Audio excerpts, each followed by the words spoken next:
दोस्तों, देश का सबसे बड़ा न्यूज़ चैनल जैसा कि वो बताते हैं, उसकी एक डिबेट क्लिप सोशल मीडिया पर काफ़ी वायरल हो रही है। शायद आपने भी देखी होगी।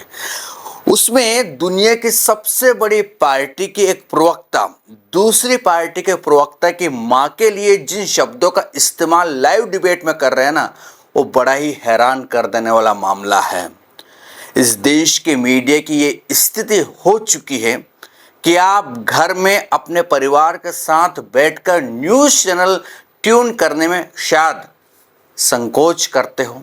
शायद अगर आप न्यूज़ चैनल देख रहे हो तो पता नहीं कब कौन सा प्रवक्ता किस प्रवक्ता को माँ बहन की गालियाँ देने लग जाए और आपका परिवार आपकी मुंह तरफ देखे तुम देख क्या रहे हो। और ये कोई नई बात नहीं है। इस देश के मीडिया की स्थिति लगातार गिरती जा रही है।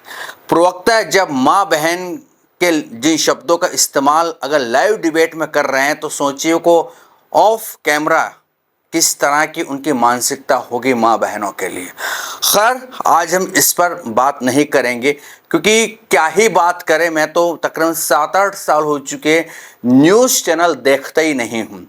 और सबसे बड़ी बात, मैंने घर में टीवी थी हमरे और तकरीबन 9 साल हो गए टीवी को मैंने निकाल दिया। कोई घर में टीवी नहीं है, कुछ नहीं देखते बच्चे टीवी, ना घर वाले ना किसी के लिए, क्योंकि मुझे पता है कि आप अगर घर में हो तो आपके हाथ में रिमोट हो तो हो सकता है कि आप न्यूज़ चैनल देखने लग जाओ, कुछ और देखने लग जाओ, तो कुछ कंटेंट रहा नहीं टीवी में देखने लायक, मैं तो ये मानता हूँ। खैर, आपके घर में टीवी है और आप क्या देखते हो मुझे कमेंट में। खैर, आज हम बात करने वाले हैं चीन की, क्योंकि आज दुनिया का सबसे बड़ा कर्ज वसूलने वाला देश चीन बन चुका है। जी हाँ, उसकी महत्वाकांक्षी योजना बेल्ट एंड रोड इनिशिएटिव, जिसको शॉर्ट में BRI कहते हैं, इसने 150 से ज़्यादा देशों को कर्ज के जाल में फंसा दिया है और गरीब देशों पर इसका बोझ बढ़ चुका है।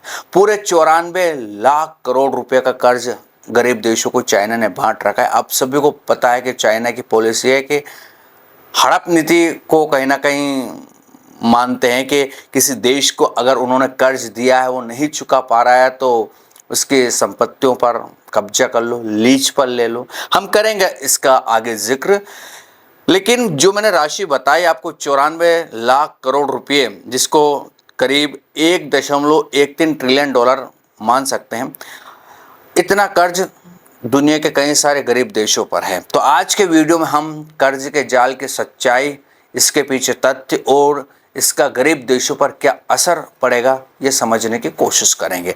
तो सबसे पहले ये हम समझते हैं कि बेल्ट एंड रोड इनिशिएटिव आखिर है क्या।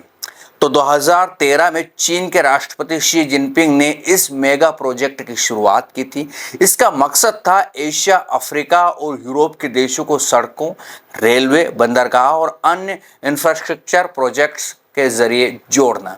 चीन ने इसे विकास का रास्ता बताया, लेकिन अब इसे कर्ज का जाल कहा जा रहा है। चीन ने इस योजना के तहत करीब 150 देशों को 1 ट्रिलियन डॉलर से ज़्यादा का कर्ज दिया है। यह कर्ज सड़कें, रेलवे, बंदरगाह और पावर प्लांट्स जैसे प्रोजेक्ट्स के लिए कहीं ना कहीं चीन पैसा देता है। लेकिन ये कर्ज इतने आसान नहीं थे। इनकी ब्याज दरें ऊंची थी और शर्तें इतनी सख्त थी कि कई सारे देश इन्हें चुका नहीं पा रहे हैं। ऑस्ट्रेलिया की लोवे इंस्टीट्यूट की एक हालिया रिपोर्ट के मुताबिक 2025 में 75 सबसे गरीब देशों को चीन को 22 बिलियन डॉलर, लगभग 1.83 लाख करोड़ रुपए चुकाने हैं। चीन की रणनीति को समझने के लिए हमें कुछ उदाहरण भी देखने पड़ेंगे। जैसे कि पहला उदाहरण है श्रीलंका का। आपको पता ही होगा, श्रीलंका ने BRI के तहत हम्बनटोटा पोर्ट बनाने के लिए चीन से भारी कर्ज लिया, लेकिन जब श्रीलंका कर्ज नहीं चुका पाया तो क्या हुआ? चीन ने 2017 में इस पोर्ट को 99 साल की लीज पर अपने कब्जे में ले लिया है। ये सिर्फ एक उदाहरण है। चीन ऐसे ही करता है, पैसे दे दो सामने वाले देश को, जब वो नहीं चुका पाएगा तो उसके बंदरगाह, रेलवे, जो भी संपत्तियां उसको अपने जाल में ले लो। इसी तरह पाकिस्तान ने चीन पाकिस्तान इकोनॉमिक कॉरिडोर CPEC के तहत 26.6 बिलियन डॉलर करीब 2.1 लाख करोड़ रुपए का कर्ज लिया। लेकिन अब पाकिस्तान की अर्थव्यवस्था आप सभी को पता है संकट में है, स्थितियां वहां की खराब है और वो इस कर्ज को चुकाने में असमर्थ नजर आते हैं। उसका लाओस एक और उदाहरण है जहां बीआरआई के तहत हाइड्रो पावर और रेलवे प्रोजेक्ट्स के लिए 5.3 बिलियन डॉलर का कर्ज लिया गया। अब लाओस गंभीर कर्ज के संकट में फंस चुका है। चीन की रणनीति वैसे साफ है, वो गरीब देशों को बड़े बड़े प्रोजेक्ट्स के लिए कर्ज देता है, लेकिन जब देश कर्ज नहीं चुका पाते तो या तो वो उनकी संपत्ति हथिया लेता है या फिर उन पर आर्थिक और रणनीतिक दबाव बनाता है। इसे डेट ट्रैप डिप्लोमेसी कहा जाता है। वैसे अब सवाल ये है कि इस कर्ज का सबसे ज्यादा असर किस पर पड़ रहा है, तो इसका उत्तर सीधा सा है कि दुनिया के जो गरीब देश है उन पर इसका असर बहुत खतरनाक पड़ रहा है। लोवी इंस्टीट्यूट की रिपोर्ट कहते हैं कि 2025 में 75 सबसे गरीब देशों को चीन को 22 बिलियन डॉलर चुकाने हैं। यह रकम इतनी बड़ी है कि ये देश अपने बुनियादी ज़रूरतों जैसे कि शिक्षा, स्वास्थ्य और बिजली के लिए पैसा नहीं बचा पा रहे हैं।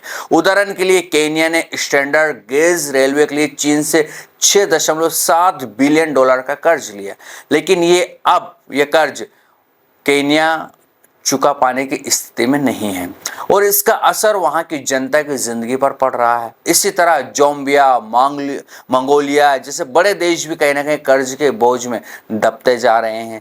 ऐसे देशों में कर्ज चुकाने के लिए टैक्स बढ़ाए जा रहे हैं, जिससे आम जनता पर बोझ पड़ रहा है। शिक्षा और स्वास्थ्य जैसे क्षेत्रों में खर्च कम हो रहा है। इससे गरीबी और अस्थिरता बढ़ रही है कहीं ना कहीं।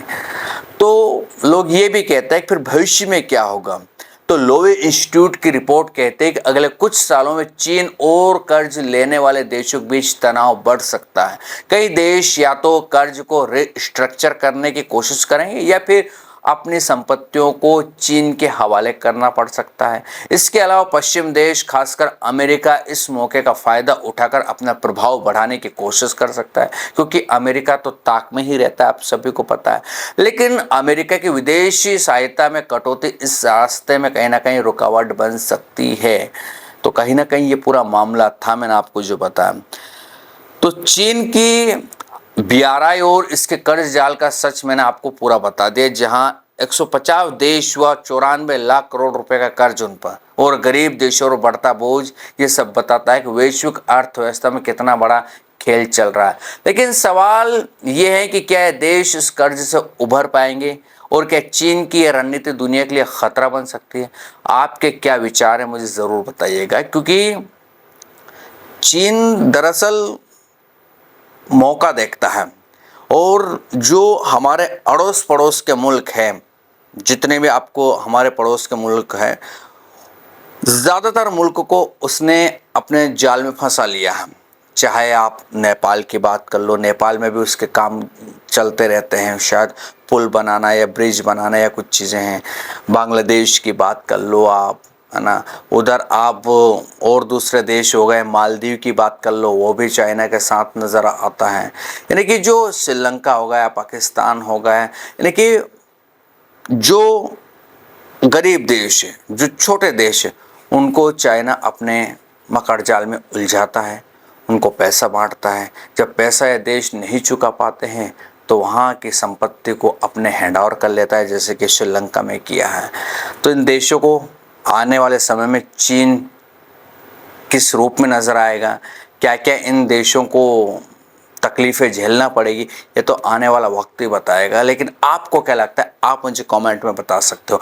ये था वीडियो, कैसा लगा ये भी बताएं। जानकारी ठीक ठाक लगे तो चैनल को सब्सक्राइब, वीडियो को लाइक और शेयर करना ना भूलेगा। फिर मिलेंगे किसी दूसरे वीडियो में, तब तक के लिए आपके दोस्तों को दीजिए इजाज़त। नमस्कार।